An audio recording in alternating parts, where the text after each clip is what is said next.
backyard science with Sean and Paul. What are we doing? We're gonna be testing some of our backyard eggs, right? So most of the eggs look just like this, super clean, but we did find a beauty that's got all of the key ingredients. We're gonna test both eggs. We have swabs, some petri dishes, and then we are going to use the GoodEgg brush and GoodEgg wash and swab them a second time. Let's go. And then we just... Now, we're gonna clean the egg with GoodEgg brush, the enzyme wash. Swab it a second time.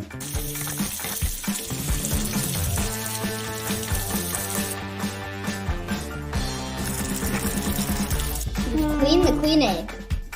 We'll take these down to our incubator downstairs. Let them cook for, what, 3 days? 3 days. See you in 3 days. Bye. 3 hours later. You ready? What is that?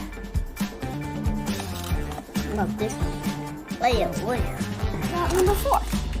Not too bad. So this was the before. This was after we washed. This is the same. Before.